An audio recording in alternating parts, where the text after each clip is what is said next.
그래서 만약에 어른이 되지 못했다고 느낀다면 어떻게 하면 어른이 될 수 있을까에 대한 부분들을 한번 나눠드리고자 합니다. 그래서 오늘 강연 주제는 그냥 늙지 말라입니다. 그래서 나이라는 거를 다시 한번 좀 고민해 봐야 될 것 같아요. 예를 들어서 내 나이가 몇 살이야? 그러면 약간 연령이 높으신 분은 금방 답이 안 나옵니다. 또 있죠. 올해가 몇 년이지? 그거 잘 모르시는 경우도 있고요.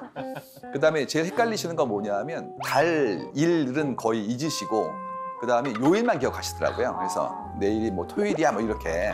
그래서 이거 보고 있으면 오늘 생각이 이 반복되어지면서 나도 모르게 감각이 좀 무뎌지는 것도 있고 거기에 따르는 인지가 예전에 아주 어렸을 때의 새록새록함이라는 것들 좀 경감되는 것들이 이렇게 나온단 말이에요. 그래서 김상준님은 지금 본인이 대략 몇 살 정도라고 인지하고 계세요? 저는 45살 이후로 나이 세는 걸 잊었어요.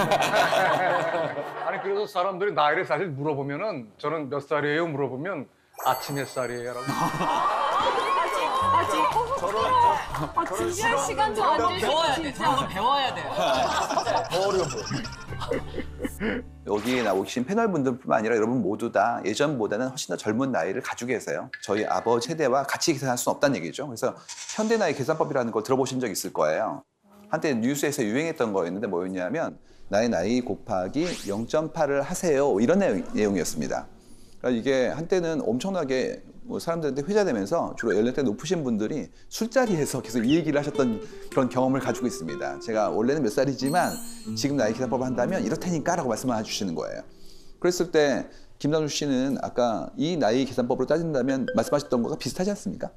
비슷합니다. 아시죠? 45.6이 나오더라고요. 아 그렇군요. 네. 오, 서경석 씨는 이 나이 계산법이라면 몇 살이 되시는 거죠? 전 정확히 40. 오, 서수연 씨? 저는 37살. 아, 네. 저 28살. 아, 네. 저도 32살. 네, 이렇게. 그래서 받았던 나에 대한 사람들의 기대나 인지와 비슷하게 나와요. 이런 계산법이 왜 나오게 된 거냐에 대한 어떤 로직을 좀 설명드리고 싶은데요. 이 논리는 이겁니다. 현재 총인구 중에서 85세 이상인 인구 분포가 있거든요. 이 인구 분포가 50년 전에 68세 이상의 인구 비율과 비슷하다는 거예요. 그렇기 때문에 우리 전체 인류가 이렇게 건강하게 오래 사는 그런 비율이 일정히 움직였고 그렇기 때문에 68세는 현재 85세에다가 0.8을 곱한 거기 때문에 그걸 기반으로 현대 나이는 말이야 0.8을 곱해야 돼 라고 말씀을 주신 거예요. 우리 이걸 들으면 꽤 그럴싸해 보이기도 하고 일단 기쁘죠. 그렇지 않습니까? 뭐 만 나이로 했을 때 2살을 깎는다는 것만으로도 굉장히 흥분되었던 기억이 있는 분들이라면 충분히 그러하다고 볼 수가 있어요. 그래서 그렇게 본다면 60세는 48세, 그 다음에 70세는 56세, 그리고 80세 같은 경우에는 88이 64니까 64세가 되는 겁니다. 진짜 이 방송을 보시는 분들은 일단 너무 기뻐지시는 거죠. 그것만으로도. 실제로 그러할 정도로 우리의 건강 수명이 더 길어지고 있고 그만큼 활동성도 커지고 있으니까 말씀드릴 수 있을 것 같아요. 근데 이게 0.8은 뭐 매직 넘버로 곱하는 것이 옳다 이런 얘기는 아니에요. 왜 그러냐 하면 이 부분들이 지금보다 더 수명이 길어질 분들한테는 더 작아질 수 있습니다. 예를 들어서 우리 다음 세대가 뭐 140살 이상의 세월을 살 수 있다면 그분들 같은 경우에는 그렇지 않고 뭐 0.6이 될 수도 있는 것이고요. 뿐만 아니라 살고 있는 지역의 보건복지, 문화와 관습 이런 모든 것들이 내 생애 주기에 있어서의 나의 노쇠함이라든지 거기에 따른 활발함에 대한 부분들을 저해하거나 증진할 수도 있으니까 이 부분도 역시 달라질 수 있고요. 그리고 또 한 가지는 우리가 사는 사람들의 지금의 삶의 패턴 중에서 본인의 노력도 있거든요. 이런 것들이 연결되기 때문에 일률적으로 경감된다고 볼 수는 없어요. 확실한 건 뭐냐면 현대 사람들은 자신의 삶을 더 길게 보고 있다는 거예요. 그럼 어떤 일이 생기냐면 조급함이 좀 덜어집니다. 그러니까 제 예전에는 이거였단 말이죠. 빨리 뭘 해, 이거 있지 않습니까? 그래서 그 나이 단계별로 꼭 해야 될 어떤 태스크 같은 게 있었어요.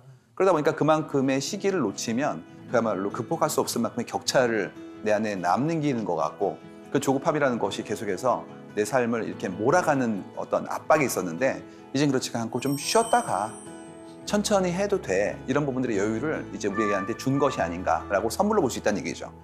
그래서 이런 부분들의 변화가 여러 사회의 곳곳에 조금씩 더 두드러지게 나타나고 있어요. 내가 내 스스로를 어떤 스테이지로 바라보고 있냐는 거예요. 중년이라는 어떤 나이를 어떻게 인지하느냐. 7년 전 얘기였습니다. 그래서 그때는 뭐였냐면 중년은 몇 살일까요? 여쭤보면 이렇게 나왔었어요. 뭐 30대 분들은 40대, 40대는 50대라고 그랬고요. 50대는 60대라고 그랬어요. 무슨 적어도 난 아닌 거예요. 사람이 자기한테는 굉장히 너그럽고요. 상대에게는 박하거든요. 그렇기 때문에 나는 아니고 이렇게 말씀하시는 거 봤었는데 그 사이에 어떤 일이 벌어졌냐면 송가인 씨 팬클럽이었어요. 이런 게 나왔습니다. 팬카페 글 하나였는데 제목이 이거예요. 50대 후반 이상 되시는 청년분께 호소합니다. 이거였습니다. 그래가지고 청년분들 다 모이세요. 대상은 누구냐면 50대 후반 이렇게 적시하신 거예요. 내용 읽어보면 이런 겁니다. 우리가 가진 거는 시간과 돈밖에 뭐가 있습니까? 그러니까 빨리 이렇게 걸기해가지고 다 같이 모여서 다 같이 멜땡 가입해서 빨리 우리 송가인 씨 음악 열심히 들어서 스트리밍 횟수 늘리자고 이 얘기가 올라온 거예요. 그래가지고 그때 알았던 건 두 가지였죠. 첫 번째가 뭐였냐면 50대 후반 청년이구나 이걸 알게 되었고요. 두 번째는 뭐였냐면 이분들이 이제 새로운 미디어라고 불리웠던 스트리밍 서비스 그다음에 팬덤 문화 이쪽에 빠르게 들어오고 계시구나 이걸 알게 된 거예요. 예전 같았으면 그분들 같은 경우에 자기 자손분들이 무슨 팬클럽 활동한다 그러면 이렇게 혼냈던 이분들입니다. 대신 그렇지 않고 본인이 막 분홍색 옷 입으시고 지방 공연 가시고 가서 막 몇 시간씩 댄스 하시고 굿즈 만들어서 막 서로 나누고 막 이러고 계세요. 더 무서운 건 자금력이 있으시기 때문에 밥차를 부르고 있습니다. 이게 불과 7년 만에 일어난 일이에요. 그래서 알게 된 게 뭐였냐면 우리가 예전보다 더 젊게 살고 있구나. 그다음에 문화의 어떤 수용이라는 것들이 예전처럼 세대별로 다르지 않구나. 이런 것들을 알게 된 거고요. 그런 걸 기반으로 우리가 해야 되는 건 뭐냐면 그분들이 예전처럼 그 스테이지에 이런 일을 하세요. 예전 같았으면 이런 거였죠. 나이가 드신 분들끼리 계신 곳에 가서 그분들끼리 함께 지내세요. 이게 아니라 여러 다양한 형태의 사람들과 함께 활동적으로 즐기시는 것들이 가능하다는 부분들이 보여지게 되는 거예요. 제가 얼마 전에 본 유튜브 동영상 다는 댓글이 뭐였냐면 이거였어요. 60대 청년인 나 입장에서 바라본다면 이거였습니다. 본인을 정말 그렇게 믿고 계신 거예요. 그렇기 때문에 우리가 알고 있는 기존의 유년기, 소년기, 청년기라는 부분들에 대한 정의가 다 달라질 것 같다. 넓어질 것뿐만 아니라 그만큼의 스테이지를 계속 구가하고 있다는 자신감으로 갈 수 있도록 어떻게 도울 것인가에 대한 것들도 좀 고민을 해봐야 되지 않을까 생각을 합니다. 꼰대 테스트라고 그랬었어요. 이제 이렇게 있을 때 그거 보시면서 다 이렇게 자괴감이 받았던 기억이 있는데 네.